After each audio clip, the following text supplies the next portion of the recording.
What's going on, everybody? Welcome to my channel. I'm here with my mom today. Hi. So, what was it, 2 weeks ago we did a video? Probably about. And we decided to do this again, but put it on my channel.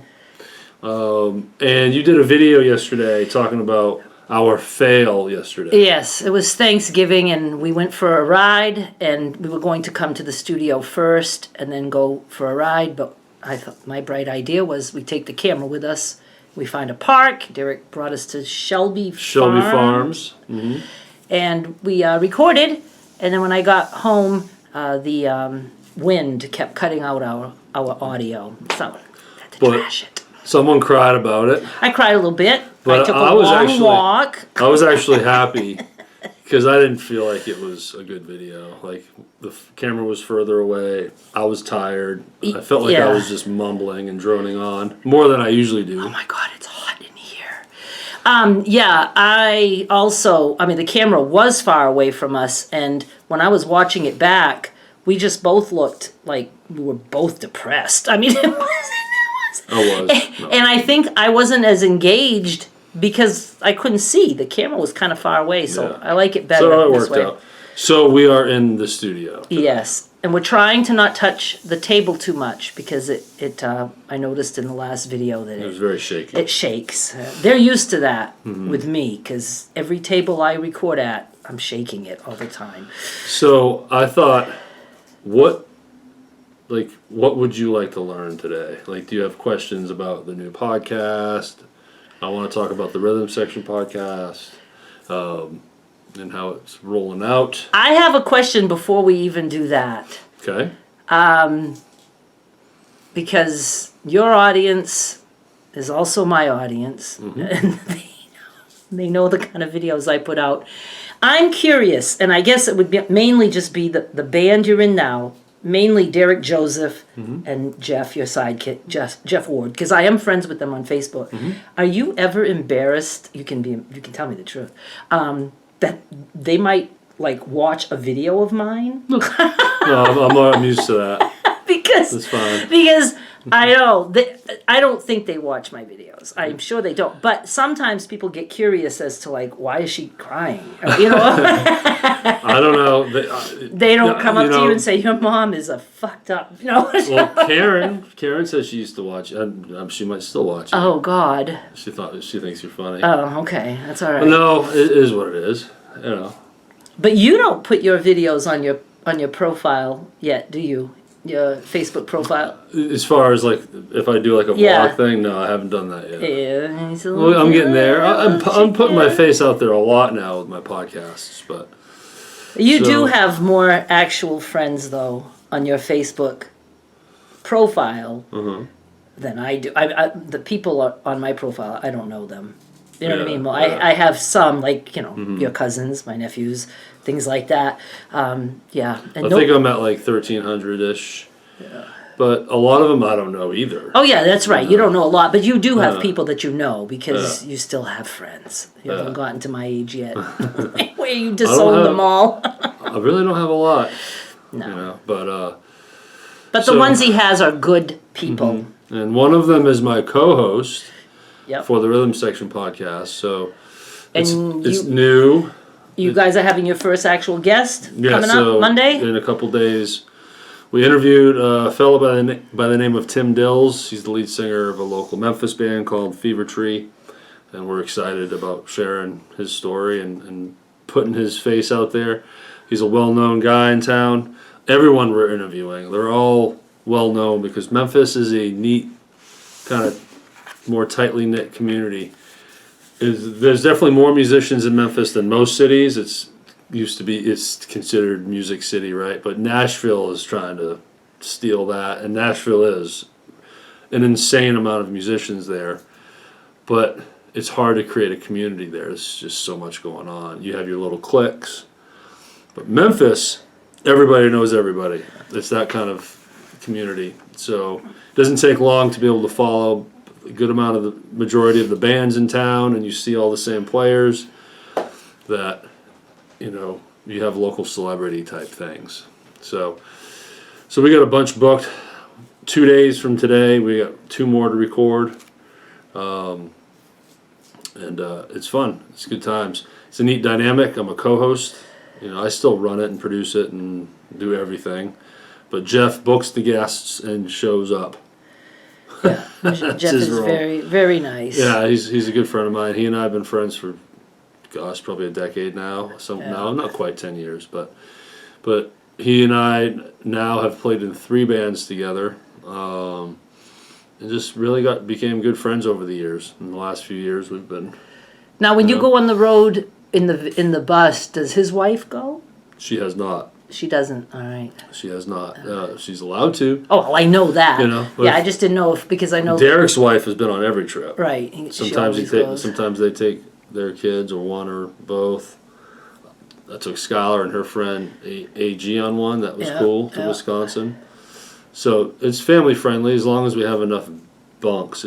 12 people can sleep on the bus. Well, you get 12 bunks, 12 but bunks. then people can chill in the back lounge. Yeah. The front lounge is a couch, a long bench couch. I used to think I'd want to go, but you said I'd be scared. You'd be miserable. I know. You'd be miserable. 12 hours in a bus. Oh no, that wouldn't bother me. I'm just always afraid of accidents. Well, here's the thing. Here's the thing about what's weird about being in a tour bus is, in a bus, in a Greyhound bus, you're sitting and you can look out the window. Or you're sitting in the aisle seat, but it's like sitting in a vehicle. Standard, you're sitting, you're facing forward, and you see the earth fly by, right? Yes.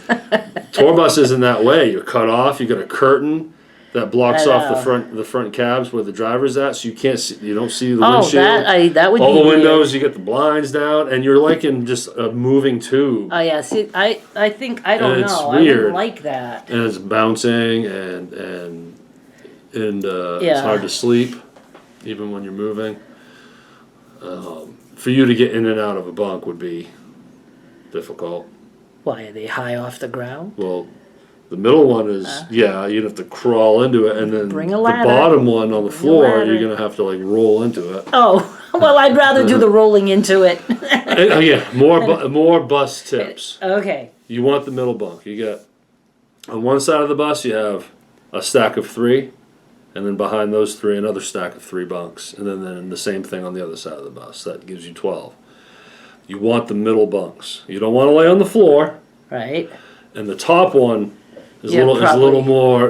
As the bus goes around and the top sways a little more, So really anyone slips, if we need to, people take the top bunk. But if we have a small load of people, no one usually takes the top bunk. Yeah. So then we call them junk bunks. That's where we stuff. put guitars and day bags and just whatever, Yeah, you could shove me up there. Yeah. And But you get a refrigerator and a microwave, a bathroom that you only go pee in. Only number 1, no number 2 on the bus. I'll remember that. No number 2, because then you'll stink the whole bus up. That's it. Oh, that's the reason. Yep. All right. So there, I don't know why. The bus etiquette. Yeah, there we go. Oh, when you stop.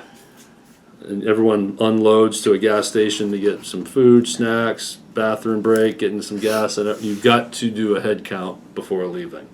Like the Duggar family? Well, No. I mean, if you got That's band, what they used to do. you've got band, family, Right. Sometimes Well, that's a true. crew, That's like a true. crew member.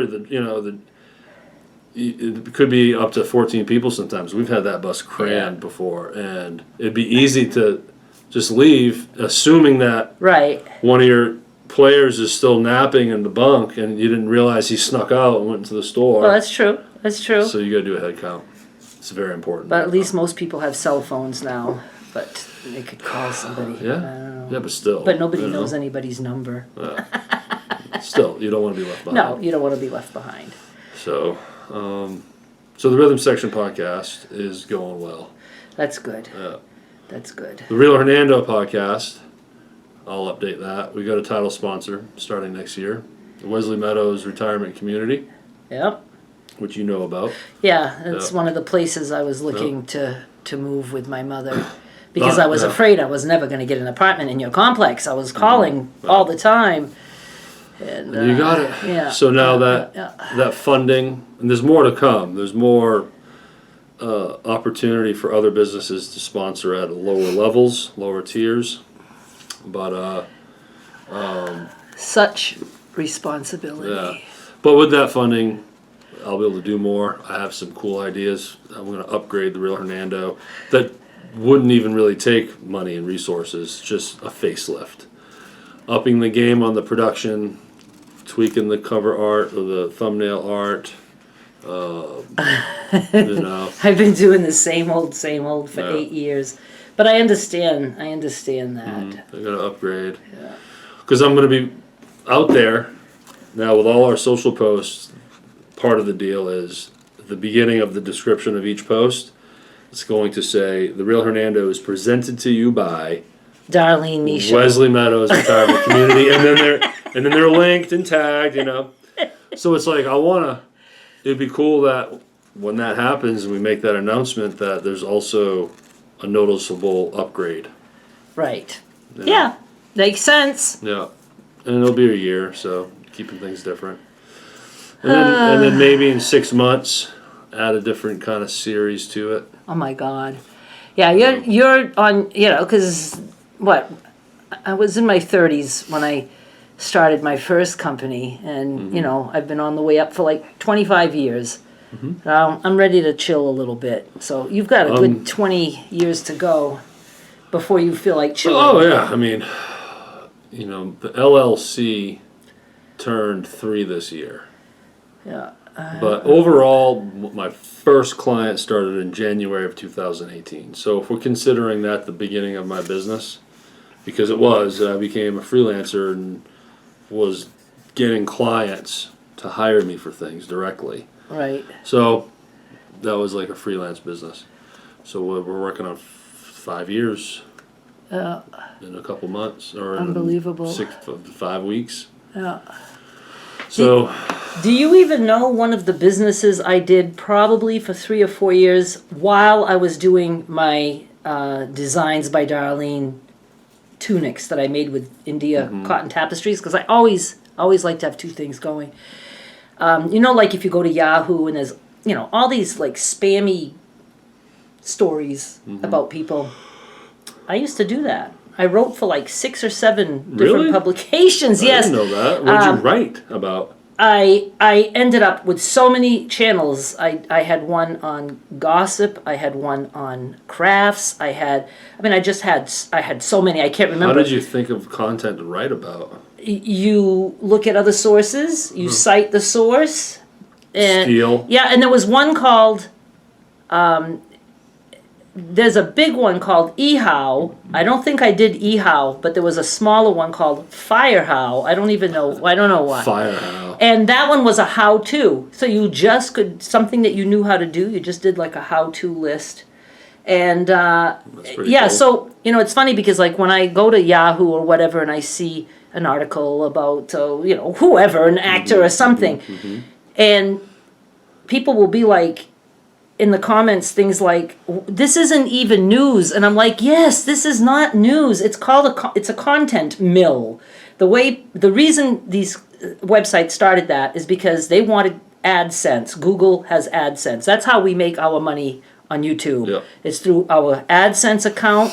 Google puts ads on our videos. Google pays us, and YouTube gets a cut. And so people wanted to just start websites and post articles of any kind, but then they're like, wow, if we tell people we'll give you a percentage of what we take in for the ads on your content, we can get all kinds of people to write. To put in content. Yeah. And they weren't really fussy. One was the Examiner, Associated Content. That doesn't exist anymore. I don't think Examiner does. But yeah, I used to. So what year was this? That was when we had moved back. We had moved to Maine from Texas, so like 02, 03, 04. The Right around internet there. was relatively 05. early Yeah. as far as being a big part of just everyone's lives. I know the internet's been around longer than that, but 2002 to 2022, the internet is a far different place. There was no Facebook, right? Oh, No, there's none of that. There's none of that. MySpace? I had I don't- MySpace. I I don't just even looked think- at that a little I while don't ago. It even still think- exists. I know. I don't even think MySpace was around 20. I started using it in. I had MySpace when I know when you were with Yeah. Danica and Terry. Yeah. When you were playing with them, because I was watching Danica, the group, perform on MySpace. Now, Yes.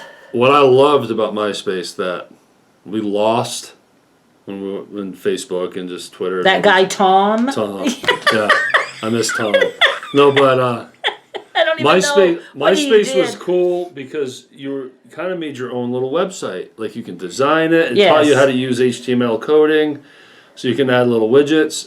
It had this really cool widget where it was a schedule, so it was great for bands putting show dates. Yeah. Just the way it laid out was really cool. Now I can't remember how strong it was as far as communicating and Well, engaging with it people. was pretty new still. Yeah, but I you know? loved that part, and then Facebook just killed it, I know. just destroyed it. But I think because Facebook was just stronger in terms of how to network and just talk with people and tag and comment, and I think it And I didn't. came with a different approach. I joined Facebook, and this is when I was my 11-year clothing business, my tunics and skirts and stuff like that.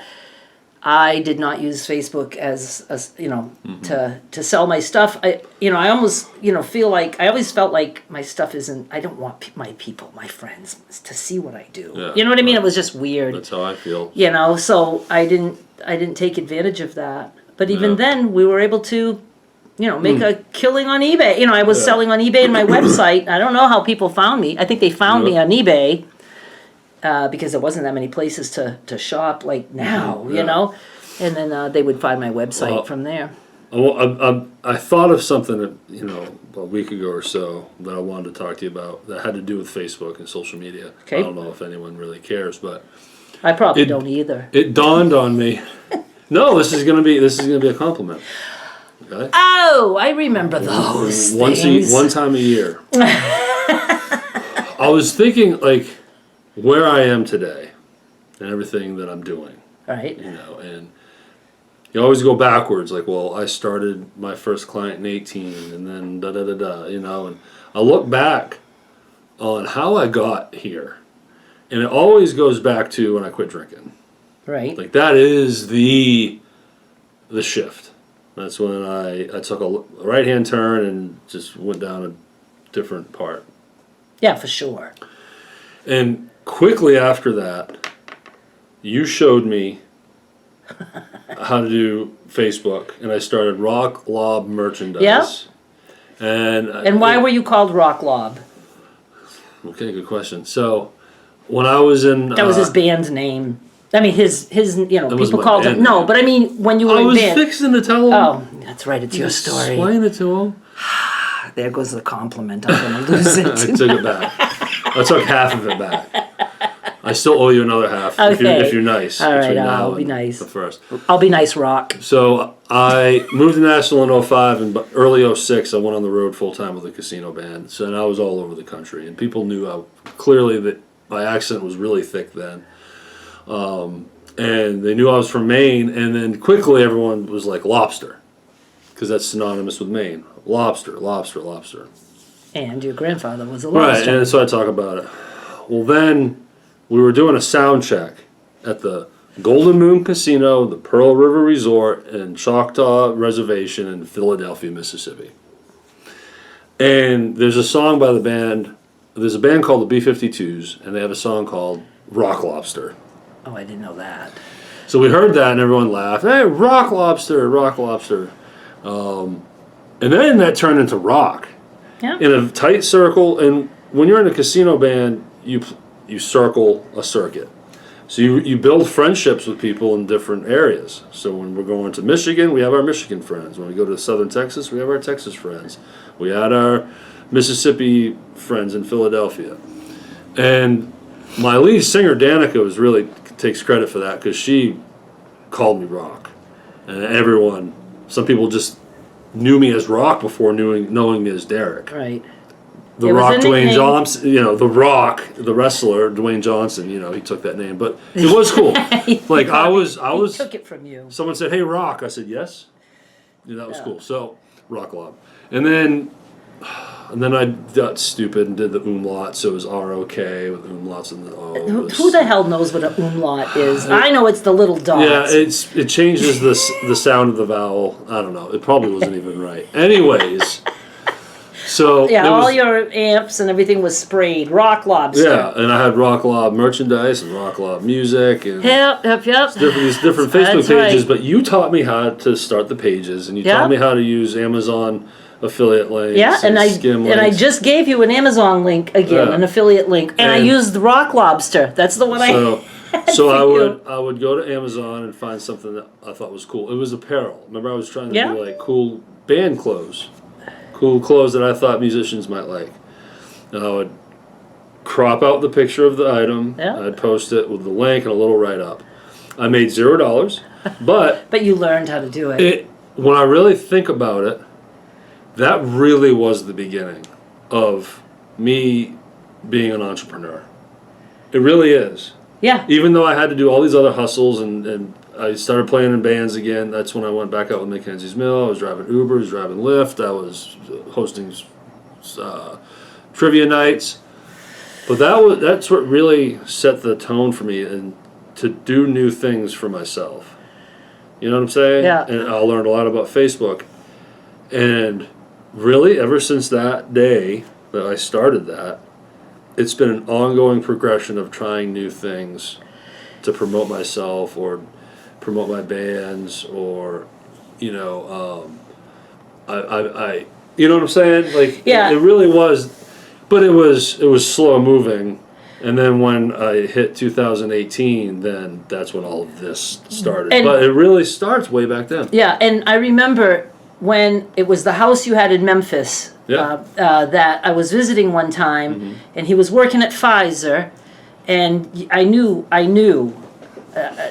that that's not something I'd be able to do for life. I did work, shifts like that, but I knew that he wouldn't be happy that way. And I remember one visit, I can't remember exactly what it was, but it was some little affiliate thing. And you ended up making like 60-something cents or whatever in your first day. I can't remember what it was. I don't know if you were answering questions. People asked questions and you were able to answer or something, and you were going to be making money. And you got excited about that. And I said, he'll make it. remember that. Yeah, Yeah. I said, he'll make it, because Yeah. you have to be excited about the first pennies that you earn Yeah, I was excited about to the be able possibility. to continue. The Yeah. possibility. Yeah. Oh, yeah. You know? Well, that's the thing. But if people say, as if I worked on that for 4 hours, and what, I made a quarter? This is bullshit. No, you made a quarter. You can make more. There's possibilities Well, here. here's another aspect. That's how I look at it. Now I do a lot of I do everything as far as my business is concerned. But deep down, I like busy work. I like something that I can just do instead of and not think a lot. Right. Right. Like cutting Like fabric. I love washing dishes. I love washing dishes. I do too. Well, that's Facebook. It's a lot of repetition and clipping and writing and scheduling, and it's a schedule. And you do 3 Yeah. a day every day, Yeah. and then you come up with a pattern. And I fell into that part too. Like I Yeah. enjoyed that, and that's what really helped too. Yeah. But yeah. And So I've done a lot of affiliate selling. I mean, Yeah. there's times, like, I might have more time for it now as I'm letting the fabric dwindle down. I'm just finding, it's so nice. Like, this is Friday. Friday, I'm glued to my computer doing a sale You don't have all that. weekend. And here, I'm sitting here. Oh. And Skylar's coming home tonight. All right, I'll give you the compliment back. Okay. But And Skylar's coming. She's been with her mom all week, and she's coming back Yeah. tonight. And of course, my plan is to go see her, but then I'll be like, oh, she's home, and I'll see her later. No. I don't know what the schedule is when she gets here. Yeah. And She'll then probably want to go see a friend tomorrow I got a 3-hour block here I need to be Okay. here in the studio, and Alrighty. But it's all cool. And yes, and I remember telling you, that's one thing that both my parents taught me, is that you don't do a job that you don't like. Because you were always down when I was like, Mom, I feel like quitting this job. I'm like, quit. quit. Just quit. You can't do something you don't like, because you got to do something for a long time. And I definitely was And miserable. I was yeah, miserable. yeah. Oh, yeah. Oh my God. But then that was the beginning of the end of drinking. When you were working at Pfizer, that's Yeah. when it all happened. Well, you went to I have- rehab and all that. I have videos that I've Yeah. posted about my alcohol journey. But yeah. Is that But- getting to know? Is it in the getting yeah, to know me? the Get to Know Me playlist. I'll have him. Oh, I'm editing. I'll put the link in the She's gonna description. edit this for me. I'm gonna edit and upload it for her. But yeah. Her. Sorry. But a quick, for anyone that... Your pronouns are he, him. Yes. Okay. he, him, Thank you. Yes. Singular, not plural. Right. But, Yes, we're old school. But we're one, and we go with what we were born with. But yeah, that's what we do. But if anyone doesn't know, a quick summary is I had a drinking problem, but I was working at a warehouse.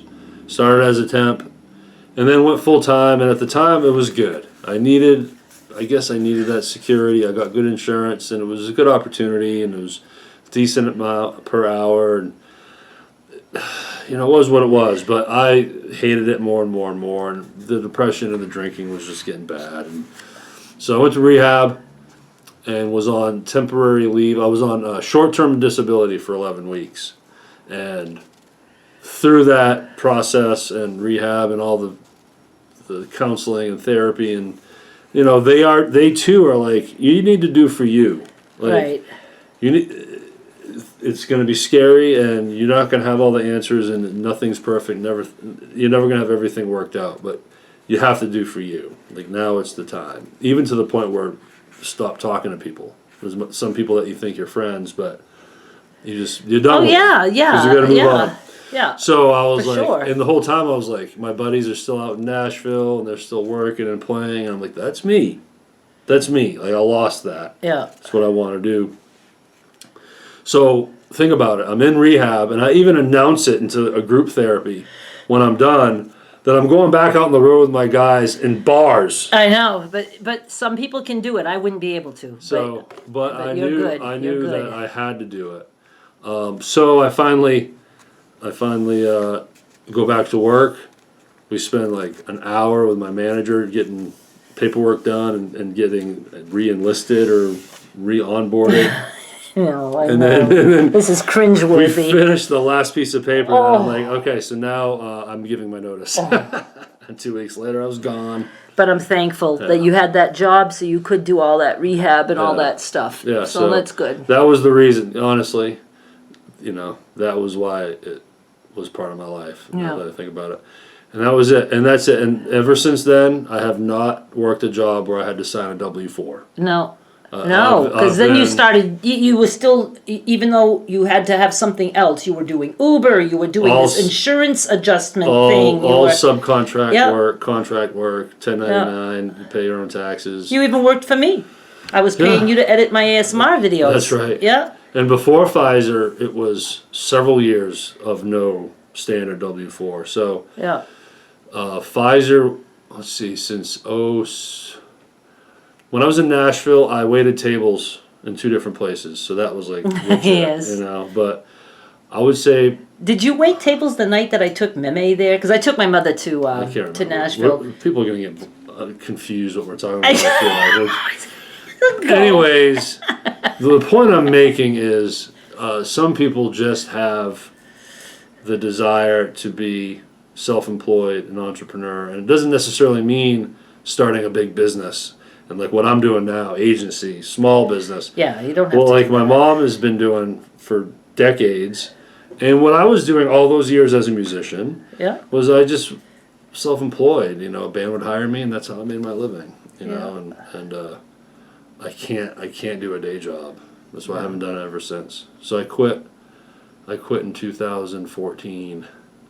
So 8 years later, I'm doing my thing. Wow, 8 and you've a done half. a lot in that time. 8.5 years.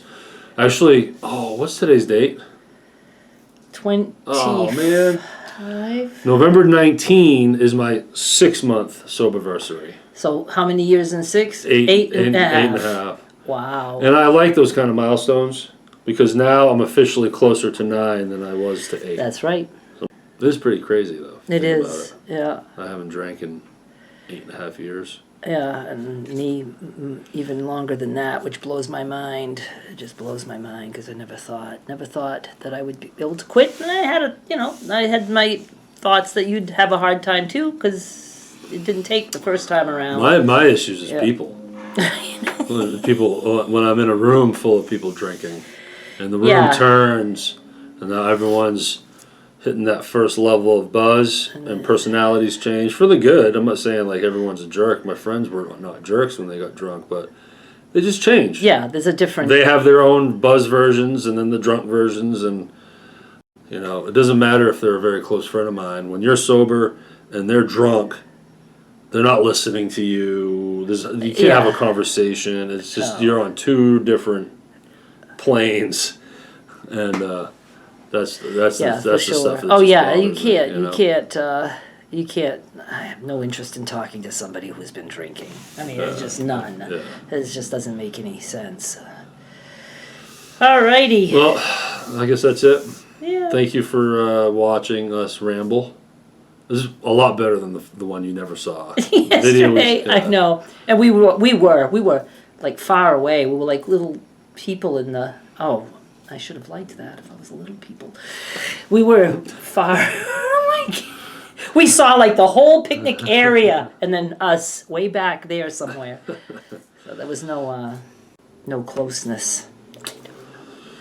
Alrighty, thank you everybody, and I appreciate you engaging with my projects.